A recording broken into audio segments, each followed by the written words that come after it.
All right, we want to welcome everybody to episode number 15 and appreciate these guys that I got sitting here to the left of me that's come in here. But to start off with, we want to thank all of our partners, B&B Custom Outdoors, AA Graphics and Signs, Jill of All Trades, Simpson Trunkett and Graydon, Tangle Trout Cabin Rentals, Captain Max, and Heads Up 2 Taxidermy. And I want to say this, guys, I think, most people already know that Lake Lanier has turned into one of the premier spotted bass fisheries in the southeast, and these guys right here are one of a lot of different guys that have figured that deal out and been and staying on top of it. So I got Lanier Jim with me and his son Cory, and these guys, they got their hand. I've been talking to them here for 30 minutes and they got their hand in a little bit of everything, but I want them guys, for our viewers out there that don't know who these guys are, I want you to introduce yourself and just take the floor, man. I'm gonna give you the floor. Well, I'm James. They call me LJ. James Harmon or Jimmy Harmon on Facebook. And this is my son, Cory Harmon. And he has Lanier Baits on Facebook. You got a regular page too, don't you? Yeah. Personal page, just Cory Harmon. We've been in the fishing business full time now for years. I've been fishing Lanier since the early 70s. Wow. Me and my father, we used to go to Hartwell and Lake Lanier. That's like 40 years. Oh, yeah. And it's kind of funny, the sonar part of it got... 50 years. My math. Yeah. Sorry, guys. 50 years. Dang, you're old, man. I'm 64 years old. I'll be 65 in November. Well, you've been fishing Lanier since you was just a kid. Yeah, I'm a goat, man. Well, we knew that. That's why we wanted to get you on the show. Yeah, so look, we got people who are going to come in here. Hopefully everybody will get in here and comment. Don't be scared to ask these guys questions. It takes everybody a little bit of time to Bill's get it. already in it. Bill's already in here, Oh man. my God. He was setting on go. He was setting on go. So, here we go. Well, so I knew from talking to you guys, y'all got here about 6:30, and I knew from talking to y'all then, I said, we're going to have two things. We're going to have a good time, and I feel like everybody's going to learn something, because these guys have got 50 years of knowledge. Bill said LJ was born when Moby was a minnow. Yeah. Yeah, so he's been around a long time, guys. So I'll get even with you, Bill. Yeah. So look, I know that our podcast, what we've done has been based around striper fishing, but we wanted to get LJ in here, for many different reasons. I know LJ's a bass fisherman, and a lot of his tackle that they make is for bass fishermen. But the electronical side of it that we've already talked about prior to the show, and we want to get on that with our viewers, that's something that all fishermen can relate to. And I feel like I've been doing it not as long as you have, but I've been doing it a pretty good while. And I feel like I'm still learning stuff with this technology. It's always evolving, it's always changing. So these guys that stay on top of it, like Jim and Cory, I mean, we can take advantage of this time, this hour that we've got to learn something. And we don't, like I say, it takes everybody some time to come in. They'll be coming. Yeah, and hey, I'm gonna say this, and I'll keep announcing it as the show goes, as people keep coming on here. We're gonna give away some good stuff. We got some swimmers, ain't that what you call them? Hard swimmers. Hard swimmers. They're not magic swimmers. No, so Bill got mad at us if we put magic in there. Okay, well, they're not magic. Pure fishing. They're not magic. They're hard swimmers, but they will catch fish. Custom painted. We're going to give away both of these, individually. And Jim was nice enough to donate a half-day guided fishing trip with him. And tell everybody a little bit about what you specialize in and what you do on the guiding side of it. I'm mainly sonar. I'm an offshore fisherman. Using sonar, and Bill actually is the one that pulled me into to Humminbird back when he moved from La Ranch to Humminbird. He pulled me in with Humminbird, and we've never looked back. It's the technology keeps evolving, keeps getting better, and I started. My golly, I was a river fisherman through the 70s and 80s, a flipper and all, and then. We went in the food business. My parents were in the food business. Me and my father went to a kiwi farm out in Orville, California, back in the late 80s, I guess mid to late 80s. Yeah. And my dad let us go fishing, and we did. We got out there. They had little 5 or 6 foot rod, 6-pound line, and back then it was just mono. But they put a glorified, the gold Aberdeen crappie hooks. Yeah. Well, they had a bronze one. It was a little stronger, and then they had a tag in sitting off of it, and they tied a little overhand knot on the bottom, put some split shot, and we strung a little 4-inch worm on it, and they told me to pitch it up against the canyon walls. And that's what we were doing. So they called it downshotting. Downshotting. So, back in those days, we brought it back to LANIER and we're casting it, and hell, it's turned. Oops, sorry. It's turned into, it evolved to drop shotting. But that's, and now they've got all kinds of stuff for drop shot fishing. Yeah. But I'm a vertical fisherman. I mean, we laugh. I told you earlier, we laugh about it. So I say casting's overrated. But I find, brush piles, rock piles, get right on top of the fish. Now, the introduction to forward-facing sonar, I can ease up on a brush pile, and if I see the fish start diving, I know they don't want me on their heads. So I would back up 10 or 15 feet, and we'd pitch. Yeah. I'd say, well, the waypoint's right there, so we'd pitch to it, or drop shots. Now you don't have to do that. Yeah. Now I can stop 90 feet away from them, ease in. With the forward facing. Yeah, with the forward facing, and I can see them right there. Yeah. And Bill and I was out with Shields Sporting Goods out for the last 3 days on LANIER testing. Our job was introducing them to the Explorer and showing them how it worked and what it looked like in the Mega Live 2.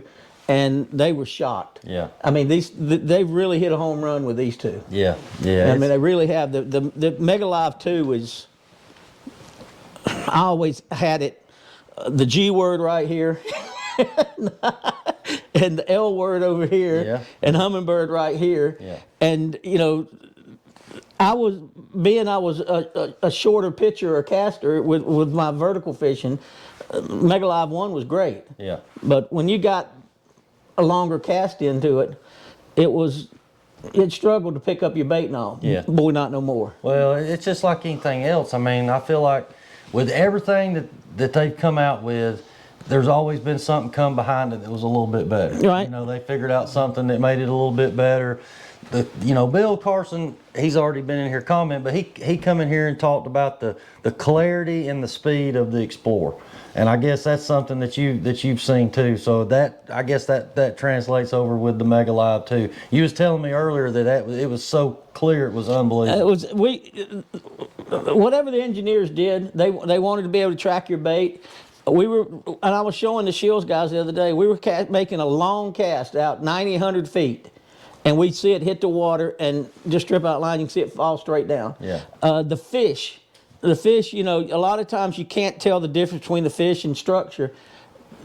The fish pop out faster, and they've got color palettes now. I mean, they've done so much to it. Yeah. I've said for years that if they ever put touchscreen in a Helix,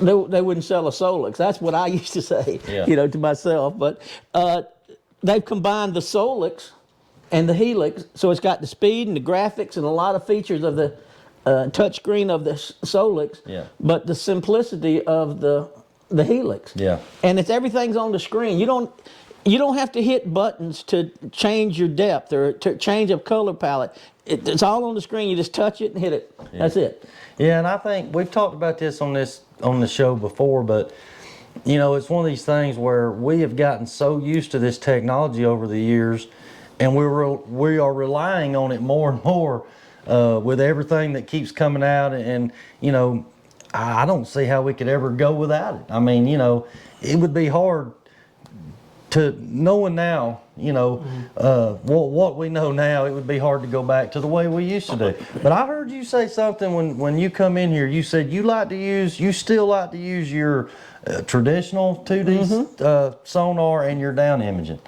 So I mean, there's no doubt the Mega Live 2 is great, and I feel like every angler should have it on their boat. But hey, we're getting some compliments. Yeah. Hey. Jimmy Sanders says we're the two favorite people, Cory. Well, that's good, man. Hey, y'all. But Cory paid. How much he pay you? Eddie, Eddie and Sandy Cole. That's a good guy. Yeah, I took Eddie out a year ago. I guess a year ago, and we pulled up on a ditch, and I saw the fish. They were right on the bottom, and I said, "Well, we're about to go to town." And like Eddie said, he put in the post. He said between 10 and 1, we didn't do nothing but switch places. We caught 45, 50 fish, I guess, between 2.5 and 4.5 pounds out of this one ditch, and it was just a 50, I don't know, maybe a 25-yard stretch area. Yeah. They were just stacked in there. He said you was the man on the ditch route. I can't see it, So- but I don't have my glasses on. So to get, Technology's almost moving too fast because once they get good at something, it's upgrading already. right. It's almost like, by the time you get everything updated, it doesn't take long and you're already behind. Yep. That's what you're getting at. So I understand it, but so look, we got several people that's come on here, and I think we had, scroll back up for me. Somebody asked a question on here just a minute ago. Somebody said thoughts on the newer Eagle Eye 9. What is that? I have no idea. That must be I thought that was an inside joke. yeah. I have no idea. Yeah. It must be something. It must be something. That may be what they're already working on. We don't know about. Right now, it's the Explorer and the Mega Live 2. Man, I'm telling you, because we do installs. We install Garmin and Lowrance, and Garmin. I felt like 50 foot or further. Yep. Was the way to go. Yeah. You could track better and do a lot of things better. The Mega Live was cleaner. Mm-hmm. You didn't get any fuzz. Now that has jumped. It is switched. Now in 8 months, who knows what Garmin does. They're constantly trying to outdo but right each other. now, that Mega Live 2, you put it on the boat, I don't know how they can get much more. Yeah. Besides a video camera that it looks like you're watching TV. And just so you know, everybody, we're not getting paid by Humminbird to say all these things. No. We're just telling you, from what we experience as guides, and that's what we're confident in. And as y'all know, confidence is everything when it comes to fishing. If you've got confidence in your electronics, I've told people before, you've not only got to learn how to use it, but you've got to have confidence in using it, and that's where I think a lot of people fall short. They just don't know sure if this is, and that's where a guy like you comes in. So I know you do guided fishing trips with, you take people out and help them catch fish, but you also do sonar instructing trips. I want you to talk a little bit about that. Well, it takes probably, I basically take their units, we're going on their boats, and I go through basically all the menu items, everything that's on the menu items, like I'm in a restaurant. Go through all the menu and explain to them what it is and show them. Yeah. And then for instance, I'll go over say a brush pile or a channel ledge or something, and I see fish on there. I show them, point it out to them 50 times. And then we go up to the bow and you come back over and see what they look like on the bow, and I'll show that to them 50 times. When they go out on their own, they'll ease over something and they'll say, "Hey, that's fish right there. I remember me and LJ, I remember that." Yep. And sure as heck, they get back over it. I mean, I get text messages all the time with pictures of people that had caught the fish. And I've taken the vertical fishing, because that's me. I'm a drop shotter. Yep. But I'll fish the Mickeys. I cast, when we got to cast with a shaky head. But I can go over a brush pile or a rock pile, and I can tell you the way those fish are positioned, if I'm going to turn around and cast to them, or if I'm going to turn right around, ease in, and drop on them. Yeah. And the way I said, they're on top of that brush. 90% of the time, I'm going to throw whether it's one of our swimmers, a spy bait, a jerk shad, topwater, something there. Yeah. If I see those fish positioned middle down, I'm going straight to the drop shot. Yeah. Because they're on top of that for a reason. Yeah. If they're sitting, they're not going to come up out of there. So sonar it's a lot more than knowing what fish look like. Oh yeah. I get customers all the time. They want to know what fish look like. But what you're telling me is, you've learned yours down to a science to where you can tell how those fish are setting on that structure, which tells you how you need to approach it. And everybody says drop shot fishing is you catch a lot of small fish. Yeah, you do.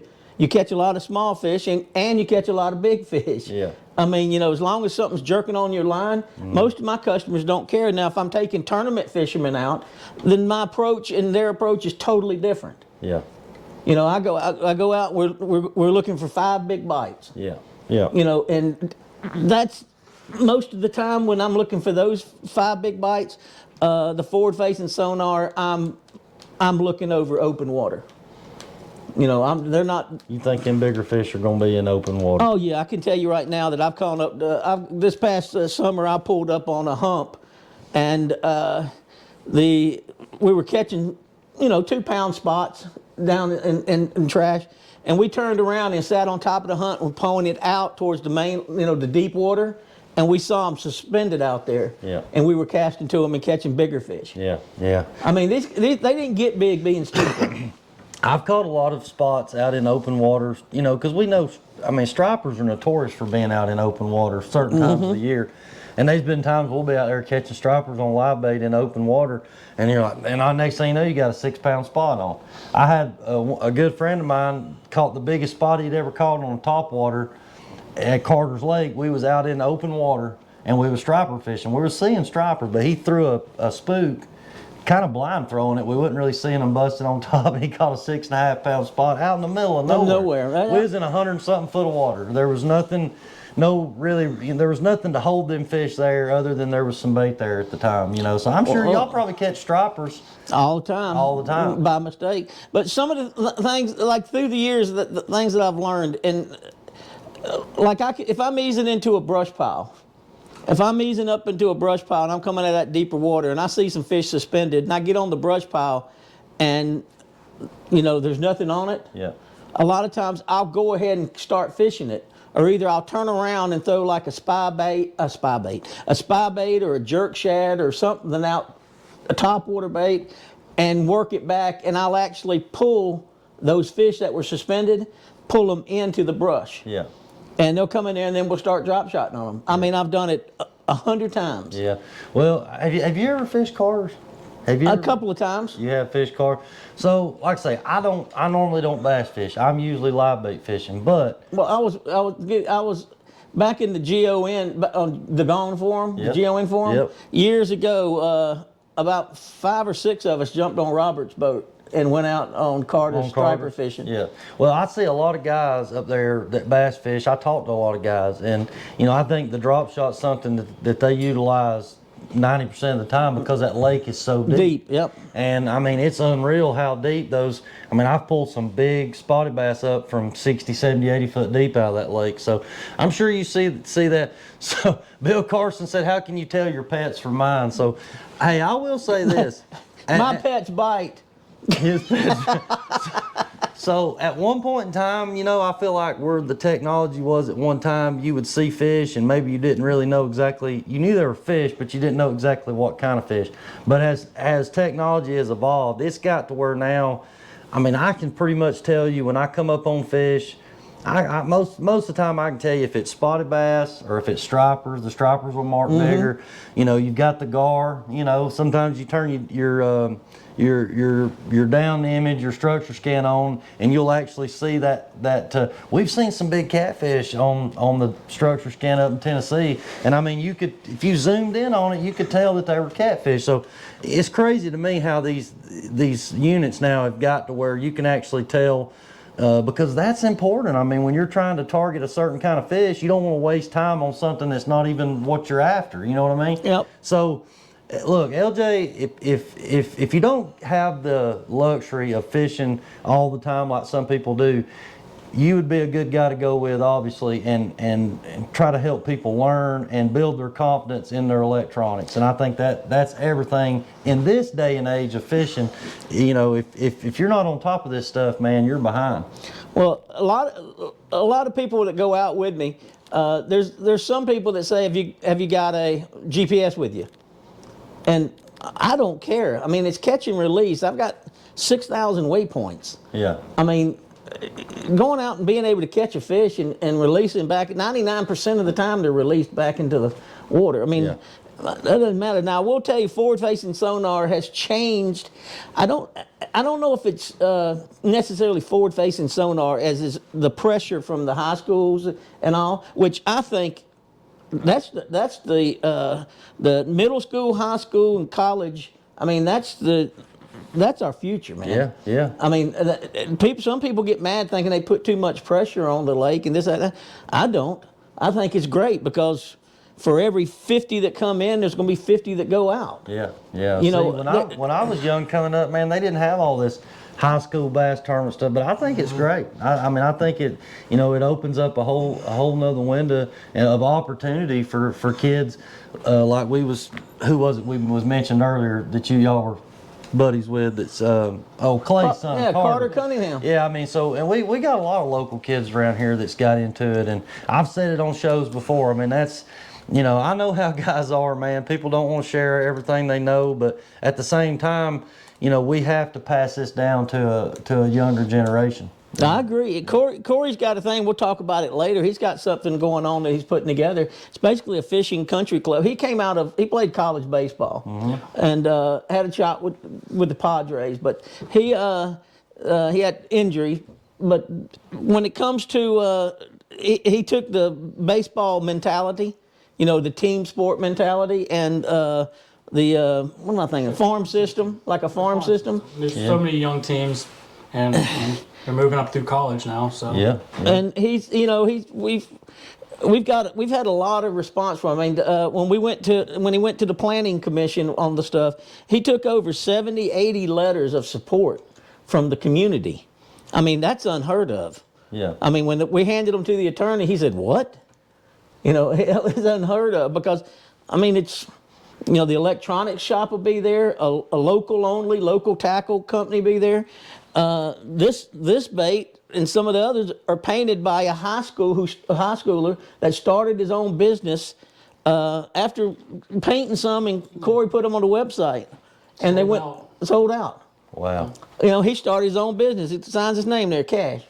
Cash Adams. That's cool. I mean, but to our specs, he puts extra hardener on them and some other things. Yeah. But we're talking about the screens as a vertical fisherman. I got 2D and I've got DI. And when I'm easing over a brush pile, and guys, if you want to find brush piles, all you've got to do is, I use Lake Master Chip. There's nothing else out there that should even be in your boat. A Humminbird and a Lake Master. Bill, that ought to get me another Explorer. But with those two, when I'm easing 20 to 30 feet, you'll find 9,000 brush piles on Lanier. And when I ease over them, like I was telling you, if I got my 2D tells me something's there.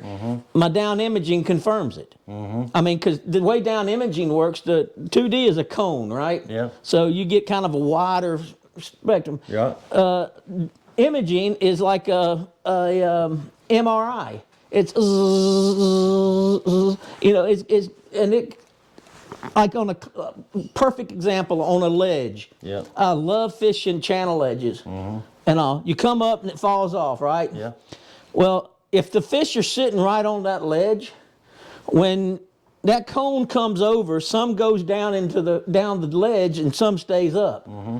What's in the middle is a dead zone. You can't see if there's a fish sitting right there unless you catch a piece of his tail, right? Right. Whereas the down imaging will come zit, zit, zit, and you can see them just stacked up. Yeah. I mean, I put a picture and a video up of that exact same, what I'm talking about there on our Facebook page one time. Yeah. So look, Jason's already wanting to hire you. So at least we've accomplished one thing right here. So scroll back up right here. Well, hang on. If Jason wants to hire me, is he wanting to hire for fishing, or is he wanting the 1-900 Jim Love? Jim. What's he mean? We're not offering that. We're not advertising those services on the show. But he wants to learn more about electronics, is what he said. That's why he said he's looking at hiring you to learn more about his electronics. Dude, Jason, I can tell you this right now. I don't know a lot about it. I'm terrible at taxes. I'm terrible at insurance stuff. But you put a sonar and a drop shot and get offshore, you might be in trouble. Yeah, yeah. I mean, I'm probably not as good as Bill, but I'm pretty good at it. Well, I'm gonna tell you what, man. There's, some of the best bass fishermen, I would say in the United States, definitely the Southeast, come from Lake Lanier. Nate What do you Campbell got? put Lanier baits to work on Hartwell For a high school tournament. Yeah, so tomorrow. Yeah. So Attaboy, good. Nate. Yeah, so I need to call David Roberts. It makes me.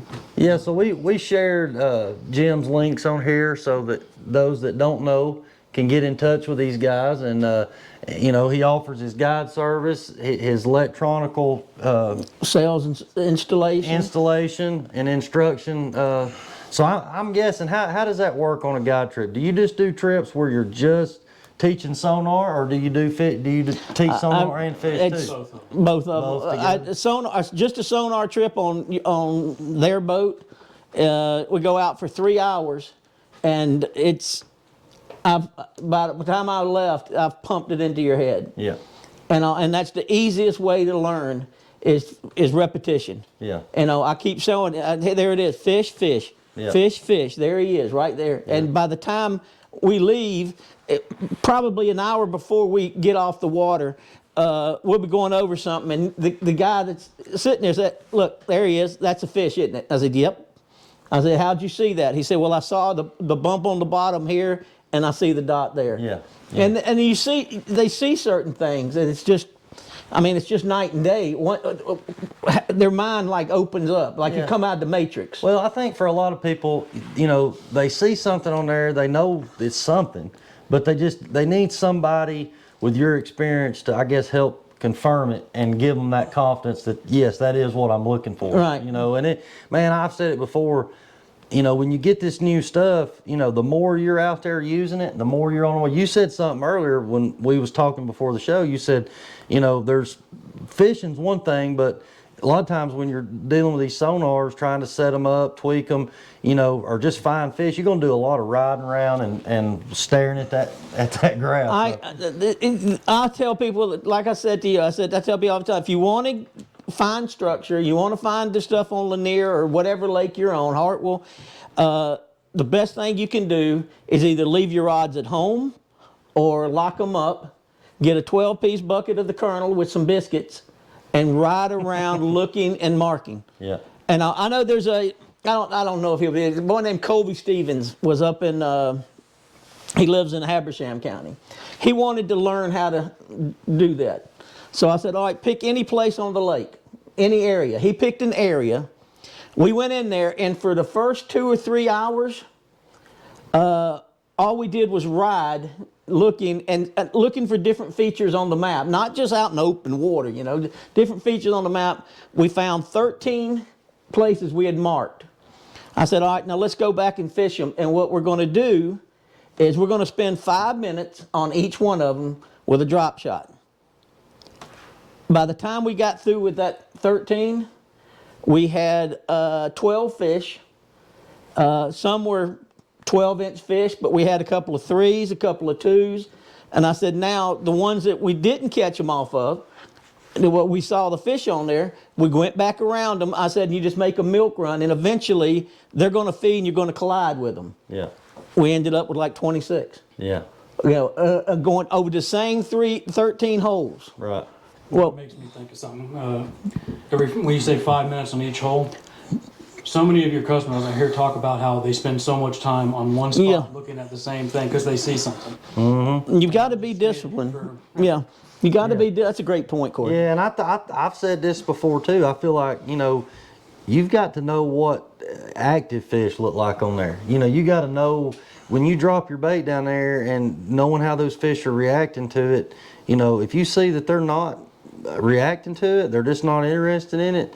I mean, some people might sit there and try 20 different kind of things on them, but I almost feel like there's times where you'd be better off to just move on to another spot. Maybe keep that spot. Yeah, somebody's probably already hit it. So, but look, we've had somebody said they was thinking about switching from Garmin I forgot, we can't say Garmin on here. The G G-word. word. Somebody's thinking about switching from the G-word to Hummingbird, so that's good. That's Craig Burns. Yeah, Craig Dude, Burns. call me. You can get on my boat and I can show them to you. And I'm telling you, the new Explorer and the new Mega Live, you will be blown away. So scroll back up. We're going to read a few more comments, and then we're going to talk a little bit to Cory about what he does for the business. So, so Keith McKinnon said that Clay, I'm sure he's talking about Clay Cunningham, is trying to corrupt my son Finn over the bass world. So hey, look, I mean, I'm not a bass fisherman. It's not my thing, but it's very popular. I mean, like I said, there's this high school bass tournament stuff has just gotten way bigger than I would have ever expected it to be. And, obviously you've got, the YouTube stuff now. I mean, you can get on there, but there's nothing like being on the water and experiencing it for yourself. And if you want to go with somebody that knows what they're doing, these guys definitely know what they're doing. So somebody said something about the L word. We can't talk about the L word either. That's Lawrence. Sanders. Yeah, all right, go back. Sanders is an L word guy. Go back down to the bottom. Go on back down to the bottom. There it is. Yeah, we've already covered the eagle eye. We don't know what he's talking Yeah, about. eagle. I'm thinking. That's right there. What is the eagle eye? Google that. I think it's. Oh, that's the answer to it. It's the live sonar by Lawrence. Oh, that's what they call eagle eye. Yeah. Oh, I thought they called it active target. Oh, I thought it was active target. Yeah, I don't know. And I thought Garmin was Panoptics. Yeah, well, live scope, yeah, Live scope, Panoptics, whatever. All right. So it don't anyway, matter. We don't need to talk about them two anyway. Yeah, so look, look, I said, I got some bass guys coming in here. I know we're going to talk forward-facing sonar. We've tried to kind of stay away from it on our striper episode. What did Eddie say? What's that say? He said that's how y'all met. Oh yeah, I took him out on his boat and showed him the electronics, and we fished a little bit and caught him. And look at this little. He's all right. Yeah, we got a couple of Tennessee fans on there with him and Sanders. Yeah. This little Demiki right here, this Demiki head, 3/8 ounce, and I took one of our hover shads and cut it down to 2 inches. People don't think that fish can see this. Science tells us fish's eyesight is 8 times better in water than a human's. Let me tell you something. They can they can see and feel whatever you want to. And when you drop this little bait down in 50 foot of water, and the fish are sitting on the bottom in 55, they can see it like. And you're talking about a wintertime pattern. A wintertime pattern. And actually, I fished it in summer before, but I move it more. Yeah. It's winter, and when you put it down, you try to just hold it still. Yeah. You try, and you can't do it. If you have a rod right now, and you were to hold this sitting out in front of you, just hold it, it'd keep doing this. Yeah. Because just your nerves and the harder you squeeze it, trying to keep from moving it, the more it moves. Yeah. And that's all you got to do. You don't sit there and work it, That's some finesse fishing. See, that's something that's completely opposite of what I'm used to doing. But I will say this, though. That right there, what Jim just showed y'all, is exactly why we catch stripers in the wintertime on shiners. On 2-inch baits. little 2-inch bait. Because the fish are feeding on that stuff. I mean, it's everything. I don't care. Even at Carter's, we've been catching walleye up there lately, and they're spitting up 2-inch thread fins like that. So that's just a wintertime, match the hatch. That's what everybody says. Yeah. Well, Just cutting these down. yeah. It's I say we designed the hover shad. The hover shad is made for Demiki fishing or for an underspin. Mm-hmm. Our paddle tail, we throw it on a ball head jig head or something, or our Demiki. What? Spy head. Yeah, a spy head. We've got a spy head that it looks like it's a Demiki with a propeller. Mm-hmm. It looks like a combination of a Demiki and a spy bait. And we've got some people who love that thing. Yeah. We're bringing them back. Yeah. We had to get some. But they take this one, and I showed Eddie this, and I think he still does it. Instead of buying that, he cut the head right there, and then if you'll just pinch this boot tail right there and cut it, it just leaves a little bit of a V. Mm-hmm. That thing can just sit there and quiver. Mm-hmm. And you run that on a Demiki instead of this one with the fork tail, you just run it down there, and it looks like nothing. But boy, you talking about catching fish. This was the bait. I'd cut that one down, and this was the one that Eddie was using, cut down when we put all those fish in the boat that one day. Yeah, so, and I mean, hey, for most people that are viewing probably know this, but with bass fishing, like with tournaments and stuff, there ain't no live bait like what we do. So that's why, you know, these guys have perfected these kind of things to try to imitate the bait fish that are in our lakes. And there's more to it. I mean, not only does it have to look right, but you have to present it right. And I think that goes back to what you were saying earlier about your experience and with the electronics and everything like that. So, well, that's like drop shot fishing. Drop shot fishing, our baits, we call them fruity worms, right? They're based on light refraction. The deeper you go, they say that 3 colors keep their characteristics better. Blues, purples, and like a chartreusey green. yeah, That's why blue lily is so effective in deep water. It's blue, but it's got purple flake in it. Sweet rosy is pink, but it's got blue flake in it. And epic flash is pink with blue flake and a pearlish blue bottom. But as you get deeper into water column, those colors shine. it changes, yeah. Yeah, all of them. Like red is the first one that disappears. It disappears down from about 20 feet down. It's gone, you know, basically. Yeah. But if you had that red worm with blue flake in it, or green flake in it or something, it gets down there. It's just a flicker. Yeah. You know, or vibration that they see. Yeah. And then on drop shot fishing, going vertical, I start with like a 15-inch tag in, and I go down. And how I figured that out was me and a guy were out fishing, and I noticed that the fish would chase the baits down, and then would turn away right as it hit the bottom. I said, I'm going to try something. So I just took my tag in and shortened it to about 6 inches, had a piece of this hanging off of it, because you know the drop shot weight has a little pincher on there, and dropped it back down there. Sure as heck, the fish followed it and then went all the way down the bottom and hit it. And happened again right afterwards. And the only thing I could figure was that it didn't look natural for you to be chasing. I mean, if somebody's chasing me with a knife, I'm not going to stop. You know, I'm going to try to get behind something or run or something. Yeah. You know, well, when I figured that out, I told him, I said, hey, go to a shorter tag in. He wouldn't do it. He was being stubborn. And it was 30-1. And I finally said, would you please go? He says, no, because you won't tell me why. I said, dude, I don't know why. You know, but that's a good question. Maybe they wanted to get under a rock or something, but it didn't look natural. I don't know. Yeah. Well, he finally did it in the last hour. He put 6 or 7 fish in the boat. That's just one of those things where whatever's working for you, just stick with that. Yeah. So Craig had a good question. He said, does cloud cover affect your color choices for deeper drop shots? I don't even know nothing about bass fishing, but I'd say absolutely. Yes, absolutely. Normally when it's cloudy out, don't ask me why. It's just what I've found. Epic Flash and Morning Dawn or Sweet Rosy, those are the pinks, but I like the pinks with some flake in them. Those make a difference. On sunny, clear days, or even a bright, cloudy day, it doesn't matter. The Blue Lily, that's hard to beat. That's the one to go with. I mean, it doesn't matter what lake you're on. I've got people from Sinclair to Oconee, even Gunnersville. I had a father and son team win a tournament drop shotting. Where two little creeks met in 20 foot of water in September. Yeah. And whereas September, October, when all the fish were moving into the grass, everybody was beating the grass up, and they were out there just wearing them out. Yeah.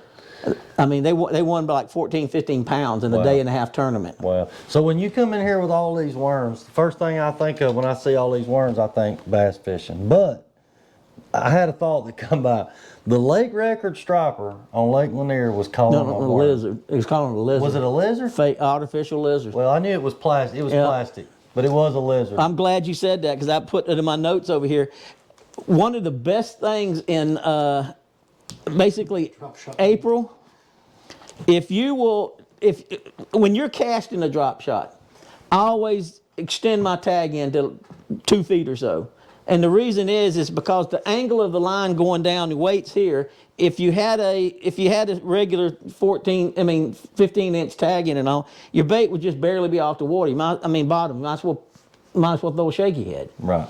Well, when it's this, because of the angle, the bait's up in the water column a little more. Right. Guys, if you hadn't done it, you need to do it. Take a 4-inch lizard. And a lot of people don't use the curl tails. You ever seen the lizard just had the long, straight little tail on it? Yep. If you'll take that and put it on a drop shot with a longer thing and cast it on the banks, you will get your arms wore out. Wow. And the reason is the lizard is up in the water column a little bit, and lizards are nest robbers. The bass will hit them just to kill them. They won't get them just to move their tail out of the way or out of the net. Well, they'll try to kill them. Yeah. And that we done that last year. Now I will tell you, that's some juice. I've never told anybody that. Well, so hey. I've never told anybody that. Oh yeah, we got to mention this giveaway again. So look, we got 3 things that we're gonna give away. So if you hadn't got on here and commented yet, I would suggest you do that, or you're gonna miss out on some great stuff right here. We got 2 swimmers that we're gonna give away individually. And James was nice enough to donate a half-day guided fishing trip on Lake Lanier with Lanier Jim himself. So if you hadn't commented, you better get on here and comment. We'll put your name in the hat because we're going to give this stuff away here in a little bit. So look, we got about 20 minutes left. So look, I want to talk a little bit about Cory. I know y'all told me a little bit about what he's got going on, and he's kind of the mastermind behind all these colors right here. So tell him how you come up with that mess. Originally, me and Earl, he used to work with us. Earl, we were playing with a razor blade and just cutting them up and putting them together to see how it looked. And that's Epic Flash was actually supposed to be the opposite. It was supposed to be blue on the top and pink on the bottom. And that's when the Epic boys, Nick Dupree and his son, came in and were talking to us about this color. I started putting it together on Photoshop. And Photoshop like on your phone? No, like on my computer. On your computer, yeah. And I got it how I wanted it on the computer, and I kept having to send it to the lady who pours for us. We have proprietary colors, and I ended up writing my own formulas for it, which is, it's real simple. It's just a teaspoon of this color and some, glitter or whatever you want to call it. That's still pretty cool. That makes it your own. She sends them back, and we need more blue in them or what have you. Yeah. No, and that's where we ended up with that. Okay. And with the other stuff, I'm looking at a property next to a high school, and we're trying to get a kind of a fisherman's country club going. Man, that'd be awesome. It would be. It would be cool. Man, if y'all can get that going, y'all would have, these guys could take care of you from start to finish. They can rig your boat, they can take you fishing, show you how to use your electronics, and sell you the bait to catch a fish. Yep. And they one-stop shop. One-stop shop. And we've got people like Jim Farmer and Jimmy Sanders, and like Jimmy Sanders is a specialist on with the jerk shad. Yeah. I mean, that's his thing. Jim Farmer's a topwater guy and a shaky head. Jimbo on Lanier said he'd love to be involved in it. Yeah. And to come over there and help mentor, throw seminars in there, it'd be a gathering place for the kids. And now they're not hanging out at the parking lot at the grocery store or something. Or they're doing something. They're doing something, yeah. And so somebody, look, I don't know if this was a typo. Somebody said the word blizzard. We don't even want to mention the word blizzard. We know we probably got another cold front coming, but he meant to say lizard. He said, what's the best colored lizard? Honestly speaking, I like there's a green pumpkin with green flake, or a green pumpkin with blue flake. The green pumpkin's what the guy caught the lake record striper. I keep it pretty simple. That's like, and it's kind of funny when people get on my boat and we're going out fishing, hypothetically, let's say the summertime, June, July, and August. They get on my boat and I've got three rods rigged. I got a spy bait, a drop shot, and maybe an underspin or a topwater. 3 baits for each one of us. So you try to keep it somewhat simple. Yeah, I mean you don't have to get or a jerk shad and a drop shot. Yeah. You don't have to get real crazy with it. Yeah. Too many people, and it keeps you fishing and less thinking. If I've got 10 rods on the boat sitting out on the deck and I'm fishing and they're not hitting the shaky head right now, then I pick up the crankbait. They don't hit it, then I pick up the spinner bait. Then I pick up this. I mean, you just spin out. Yeah, yeah. You know, you just, I just don't do it. I try to keep it simple. Yeah. You know, and you know, it's been successful. Well, I think everybody kind of has their own. It's the same way with striper fishermen. I mean, you got guys that are live bait guys. That's what they want to do. You have guys that are trolling guys, like our friend Bill Carson. That's what they want to do. They want to troll. Hey, the other day he brought the Queen Mary. That's his boat. That's what I call his boat, the Queen Mary or the Titanic. Man, that thing's nice. Yeah, it's sweet. But he probably had 10 rods on there with chandeliers on it. Yeah, I listen. That's what I call a chandelier. Listen, I have never seen anybody pull as many umbrella rigs as Bill Carson did. I mean, I swear he'd have 6 going at one time, man. I've never been able to. If I tried to troll that many, I'd be tangled up because, you know, I mean, I just don't see how. I want to go with him because I don't see how he turns and makes the turns he needs and everything with all this stuff out. And not get hung up. And I know he pulled when he was out with Shields the other day. They pulled up on a hump, and off the side of a hump, it was a mess of stripers, and they just tore them up quick. Yeah. Well, we're not hating on you, Bill. We appreciate everything you've done for us, and so Johnny said. He said you don't take 20 rods for every situation and a 50-gallon bait tank full of bait every time you go out fishing. He's got 900 rods. They're just not on the boat. Yeah. He's got 900 I rods. promise you that. But I can say, I don't think LJ's going to have a 50-gallon bait tank full of live bait. You just don't do the live bait stuff. No, I'm all artificial. Occasionally go striper fishing. You know, I might have it I might turn it into a smoker and be smoking some barbecue out on the boat. Oh, man. But other than that, I mean, everybody has their own way. You know, everybody has their own way of fishing, and there's so many different ways of going about it. And a lot of times people just like doing, you know, they like fishing a certain way, you know, and some people, and I've even had to learn even my own self, I would get so stuck in, you know, doing what I wanted to do, and it wasn't working, but I was still doing it, thinking, well, I'll just go try it somewhere else. It's just not working. I've got, you know, sometimes you have to think outside the box and go out of your comfort zone and do something different. I mean, somebody said on here a minute ago, said that was one of their biggest problems. They had, they felt like they wasted too much time on fish that won't eat. dude, I pull up on a spot. I'll spend maybe 5-6 minutes on it. And if I've got 2 customers in the boat, and hypothetically, let's say we're topwater fishing. Well, if each one of us in 5 minutes make 5 casts, I mean, that's 15 casts that went over that brush pile. Yeah. Bye. Yeah. You know, if I pull up and there's fish down there and I drop a drop shot and we both drop it down there and a fish doesn't react to it, come on, let's go.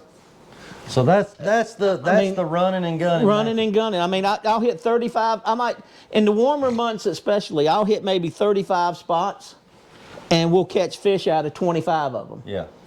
And that's more for that. I mean, I'm a numbers guy. I like catching fish. I don't care if they're 12 inches long or if they're 5 pounds. Yeah. And most of the customers are the same way. I mean, they're taking an 11-year-old kid out there fishing with them. You teach them how to drop shot. And let me tell you something. Women and kids will wax your tail drop shot fishing. The reason is their hands are so much more sensitive.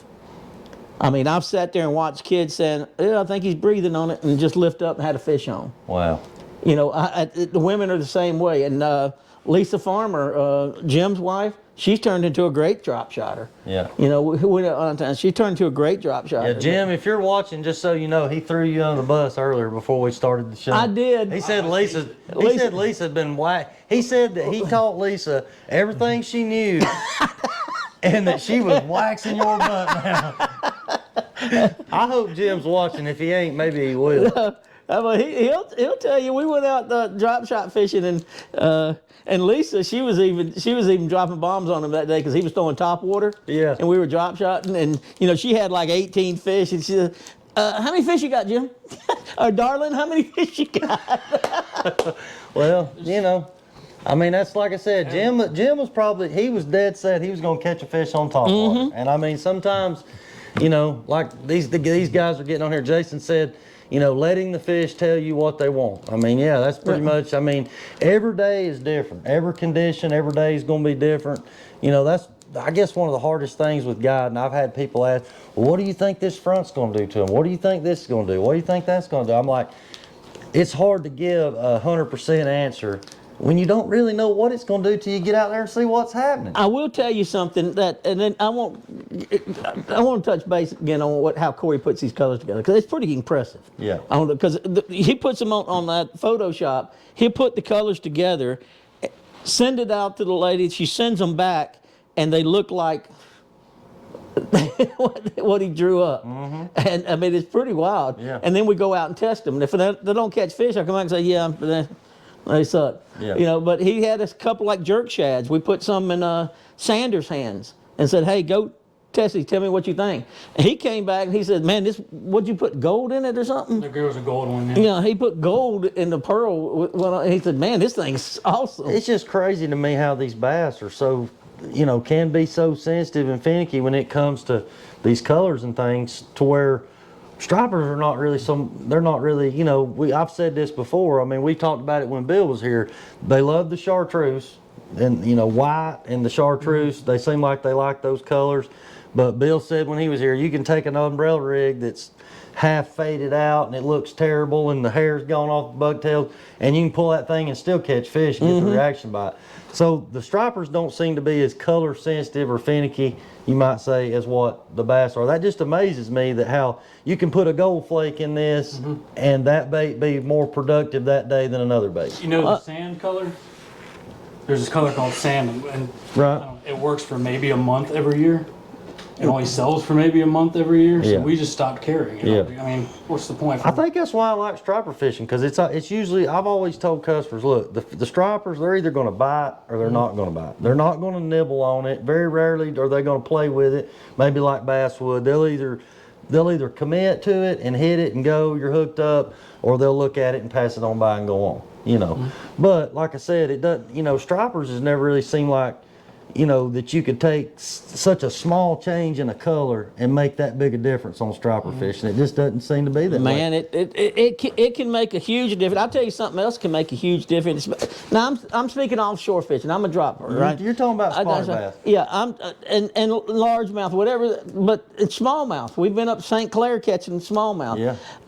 The length of tag in is critical.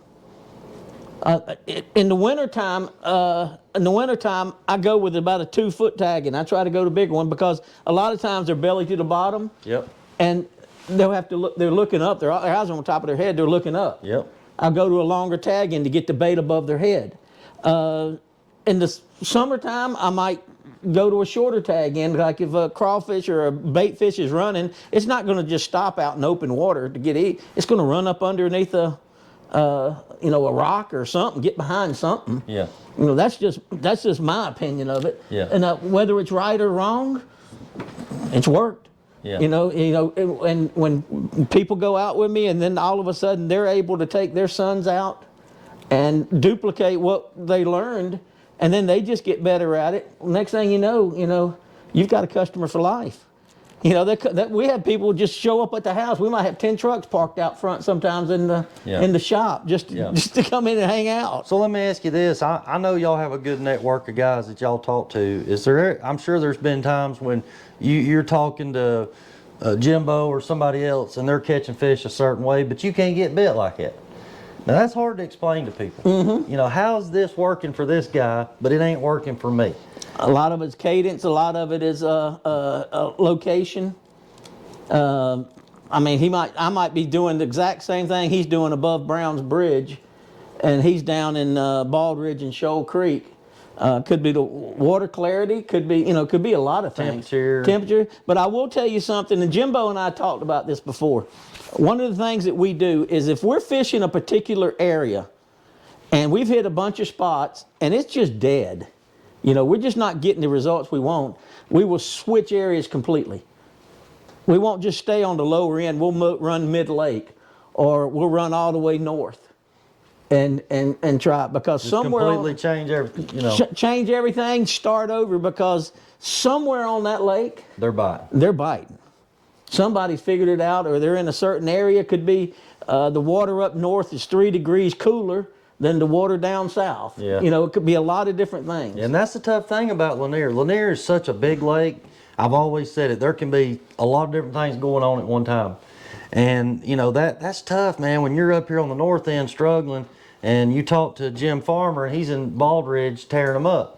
You know, that really mentally can start messing with you. But that just goes to show you, though, that, I mean, it's good to learn from other people and how they do things, but, you know, you're going to have to figure out what works for you and what works for that condition and that situation at that given time. So yeah, I quit running down to Baldridge and Shoal Creek because Jimmy Sanders and Farmer always made you pay a toll to go into their area. Lanier is a constant learning lake. Yeah. Constantly learning. It's always changing. It's always changing. There's a lot of people willing to teach. That's what I'm trying to build this facility for, between my dad, the Clay Cunninghams, the Jimbos, even Jeff Nail. There's a lot of people out there that are willing to teach. Yeah. And the Fish North Georgia guys, they got a good podcast as well. They Yeah. all, you know, a lot of people are putting out info. Yeah, Danny. So I'm trying to bring it all together and so we can do this stuff together in one area. Right, Have right. a place to do it. Well, and that's why, like I say, you know, I've told this before, but you guys may or may not know it.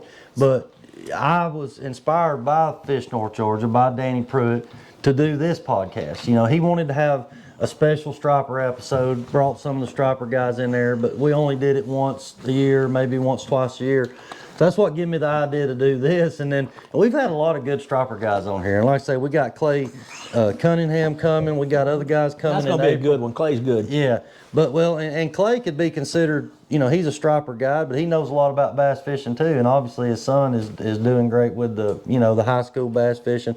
So, like I say, we wanted to get these guys in here. I know they're bass guys, but I want to say this too before we do these giveaways. You was talking about that running and gunning, and all I could do was think about me sitting out there with all my baits out, and I'm sitting there thinking, dang, here comes this dang bass boat again. Yeah. I know now why. You've explained to me why that you have to do that. You know? Well, I can tell you this. It's probably me coming I around. don't fish Lanier that much, but it's the technique is what I'm getting at. Well, I'll tell you something. If you have a milk run, like when guys go out with me for a tournament, if they have a milk run, if I give them a milk run, I say, look, here's 20 waypoints. Here's how you're going to fish it. You call that a milk run? A milk run. I like it. You know, if you pull up and you see the fish down there and you've putting it, drop shot fishing. I'm just talking about me. Drop shot fishing is like this. You just got through with Thanksgiving dinner.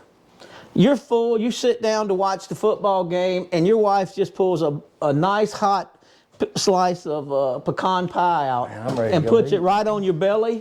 You're going to take a bite. Yeah. Well, drop shot fishing, vertical fishing, I'm dropping it right on their head. Man, I'm dropping it right in front of them. you talking about milk and pecan pie, man? I'm gonna. Man, you ain't telling me nothing. I went. By the way, I went to that little. What was that? Speed Burger. Speed Burger. I went to Speed Burger and I got I got a little barbecue sandwich and a little cheeseburger, but I didn't realize they were little. He said, wow, that was cheap. That was cheap, and I had a burger that. Yeah, you got to get like 5 of them. Oh man, that damn burger was this big. I said, what the heck? And then the barbecue wasn't much bigger. I said, no You wonder. should have went back through the line and got. I told him, I said, damn, that was cheap. And I wonder. $6. I was like, man, this is gonna be awful. Oh my And God. it was the smallest hamburger I'd ever seen. Well, look, guys. Looked like a peanut butter cracker. Well, look, we're about to wrap this thing up, but I want to thank you guys for taking your time to come in here and talk with us. And you know, I hope everybody's been able to learn something. Even our striper guys, you know, we got to step it up and be on top of all this technology and sonar stuff too, because that's only going to help us in the long run. So look, you got one last chance to get on here and drop a comment. We've already got everybody else's name in the hat. We fixing to start giving away stuff, but we appreciate everybody that's come in here. And before we give this stuff away, I want to thank everybody one more time, all our great partners that put this together. B&B Custom Outdoors, AA Graphics and Signs, Jill of All Trades, Simpson Trucking and Grading, Tangle Trout Cabin Rentals, Captain Max, Heads Up 2 Taxidermy, and we want to thank Lanier Jim with Lanier Jim Fishing for coming on the show. And I think we shared the link on the comments for everybody, so you guys can get in touch with him if you want to go fishing, you want to learn about spotted bass fishing, want to learn how to run your electronics. get in touch with these guys, man. They know exactly what they're doing. One thing for Go Jason ahead. right there. Line size. Jason, I'll tell you something. If you're vertical, I use a 10-pound finesse braid. Do not use a regular braid. You need to get like a nano braid or a Cast King 8X braid. Cast is another good one. You don't want a real stiff braid. But then I tie a 6 pound, 7 pound, or 8 pound.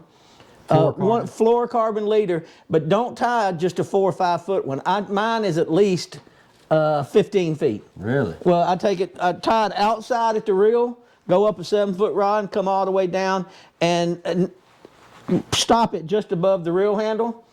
And the reason is because, remember I said earlier about science tells us a fish's eyesight is 8 times better than water? Well, if you're dropping down and you go through a suspended fish and then that braid shows up in front of them, they'll turn away every time. Yeah. So when you're dropping down and looking at it, you just feather it down and keep it right in front of them, but keep that braid away from them. But the 10-pound braid and the fluorocarbon, I mean, that's all you need. And a lot of people think you got to set the hook on a drop shot. Lift and 4 or 5 real fast handles, and what that does, instead of just hitting them real hard and then just kind of holding them, that's letting him do what he wants to down in the brush pile. Yeah.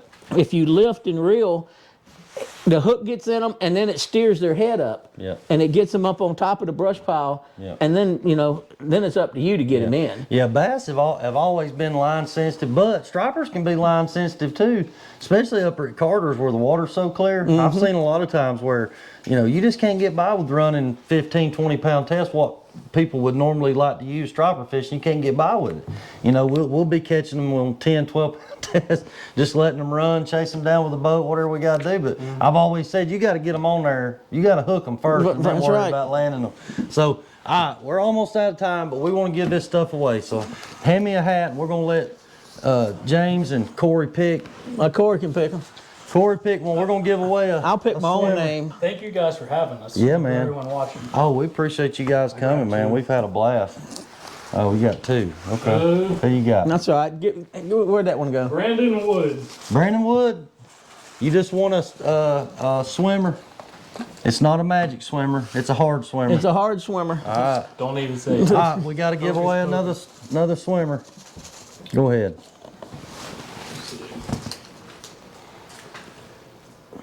Justin Warren. Justin Warren, you just want a swimmer. And look, guys, if you win something and you're still on here, you won. Go ahead and send me a message with your shipping address, and Jim's gonna get this stuff shipped to you. All right, for the big one, yeah. Hey, this is. Speaking of that, Jim offered to ship all this stuff, and normally I do that. I don't mind doing that, but Jim said I'm not cheapskate like Bill Cory. So we had to give Bill Word for word. word for word. I hope he's still on there. Dude, James, he threw everybody under the bus before the show. Bill, Jim Farmer, everybody. Throw them all He under doesn't the send them bus. to me, but he sends him pictures of food like once a week. Oh, Carson, It just drives me. 'Cause I love he's a fried great okra, cook. And he, Oh, is he? and fried okra, and I'll just be sitting there all of a sudden. I got my lightsaber because they call me the Jedi. must be Thursday. So the next time Bill Carson comes, he's gonna have to bring some food with him. Man, he just send me a plate, and it'll be fried okra, sliced tomatoes, butter beans, cornbread, and it's all homemade. You'd think he'd look like a. He's All right, look, here's the big one, guys. Somebody's gonna win a half-day trip with Jim. So you want to draw this one since they going with you? That's you. That's me. Okay. All right. They have to spend the time with you. You're picking them in. But I will tell you, if it says Bill or Jimmy Sanders, it ain't gonna work. It is. Oh no! Don't tell me that's who I think it is. Russ Dees. D's. Our own Russ Dees. Rusty's. Rusty. Russ Dees. Rusty. So look, I'll get with him. I don't know that he's not a bass fisherman, so I don't know that he would if he'd be interested or not, but he might be. I'll let you know. He can give it away to somebody, but I offered If he it. has a student angler, give it to him. Yeah. Okay. All right. So yeah, so that's one of our guys that work for us, that works for Backwoods Fishing. Russ Dees is. So Russ, if you're still on here, man, you can let us know if you want that trip or not. If not, like I say, you can give it away to somebody, or if you're still on here, we'll draw again. I don't care. So, Well, is he on there or not? Come on. I don't know. I don't know if you want me to call him? Put your beer and your slice of pizza down. You want me to call him? I'll trade my bait for day fishing. I'll trade my bait for a day's fishing. There you go. Here, I'm just gonna call him real quick. We ain't never done a call in. Yeah, let me. We've never done a live call. Live call. Thing. Rusty's. Rusty.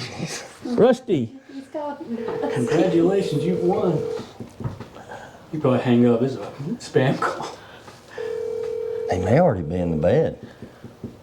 That's embarrassing. Friday night Oh, wow. at 8 o'clock. Hey man. Rusty. So look, we got you on the live. You're live, so don't say anything stupid or anything. But we're still live on here. But you just won this guided fishing trip with Lanier Gym. Do you want, since you're a guide yourself, do you want this trip, or do you want us to draw another name? Y'all pass it on to somebody else. Okay, I didn't think you, especially from where you I've live. heard bad things about you. Yeah. No, it ain't that. He lives a long way You from just. Lanier. I think you're one of my customers on the 1-900 Jim Love line. There you go. All right, dude. Thanks. Yeah, y'all pass it on. All right, man. We're fixing to draw again. Bye. All right, who got it? I You don't draw know. again? I ain't drawn yet. Oh, well, go ahead. Draw again. We're gonna get somebody else on here. If it's Jimmy Sanders, you do have to wear, or Okay. Eddie, you have to wear all orange. Brad Pitt. Brian Hatmaker. Brad, who? Brian Hatmaker. Hatmaker, what's up, brother? Yeah, he's a striper guy, but listen, I think Brian would What is it actually- with all the striper guys? I think Brian would actually enjoy this because he's trying to learn his electronics. Me and him talked about it up at Carter's the other day, and he's kind of new, so I think that would actually be the perfect guy to go with. That's good. Yeah. Just y'all to let me know. Brian Hatmaker. All right, guys, we got to get off here. We're about to run out of time on our phone, but we appreciate everybody tuning in. Appreciate all our support, and we'll catch you guys on the next episode with Clay Cunningham and Tate Watkins on March 10th. So Thank you for appreciate it, having us, Jim. man. Thanks, guys.